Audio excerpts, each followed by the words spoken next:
Border Gavaskar ട്രോഫിയിലെ അഞ്ചാമത്തെയും നിർണായകവുമായ ടെസ്റ്റിൽ നിന്നും Indian നായകൻ രോഹിത് ശർമ്മ പിന്മാറി. നാളെ സിഡ്നിയിൽ ആരംഭിക്കുന്ന അവസാന ടെസ്റ്റിൽ രോഹിത്തിന് പകരം ജസ്പ്രീത് ബുംറയാണ് ഇന്ത്യയെ നയിക്കുന്നത്. പെർത്തിൽ നടന്ന സീരീസിലെ ആദ്യ ടെസ്റ്റ് മത്സരത്തിലും രോഹിത്തിന്റെ അഭാവത്തിൽ നയിച്ചത് ബുംറയായിരുന്നു. ആ മത്സരം മാത്രമാണ് ഈ സീരീസിൽ ഇന്ത്യ ജയിച്ച ഏക ടെസ്റ്റ്. രോഹിത് ശർമ്മ നയിച്ച ബാക്കി 3 മത്സരങ്ങളിൽ 2 മത്സരം പരാജയമായിരുന്നു. ഒരു മത്സരം മഴ മൂലം സമനിലയിൽ പിരിയുകയും ചെയ്തു. അഞ്ചാമത്തെ ടെസ്റ്റ് മത്സരം രോഹിത് കളിക്കില്ല എന്ന് മുൻപും അഭ്യൂഹങ്ങൾ പരന്നിരുന്നു. എന്നാൽ ഇപ്പോൾ വ്യക്തിപരമായ കാരണങ്ങളാൽ പിന്മാറുന്നു എന്ന് പ്രസ് മീറ്റിലൂടെയാണ് രോഹിത് അറിയിച്ചത്.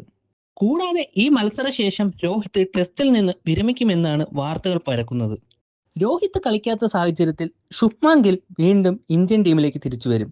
പക്ഷേ ഓപ്പണർമാരായി രാഹുൽ ജയ്സ്വാളിനെ തന്നെ പരീക്ഷിക്കും. ആയിരിക്കും ഗിൽ കളിക്കുക. പരിക്കേറ്റ് പുറത്തായ ആകാശ് ദീപിന് പകരം പ്രസിദ്ധ് കൃഷ്ണയായിരിക്കും ടീമിലെത്തുക.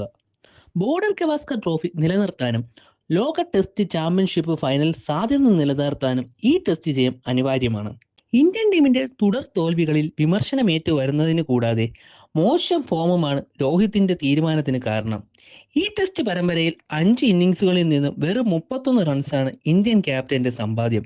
കൂടാതെ ഓസ്ട്രേലിയൻ മണ്ണിൽ ഒരു എതിർ ടീം ക്യാപ്റ്റന്റെ ഏറ്റവും കുറവ് ശരാശരിയാണ് ഇപ്പോൾ രോഹിത്തിന്റെ പേരിൽ.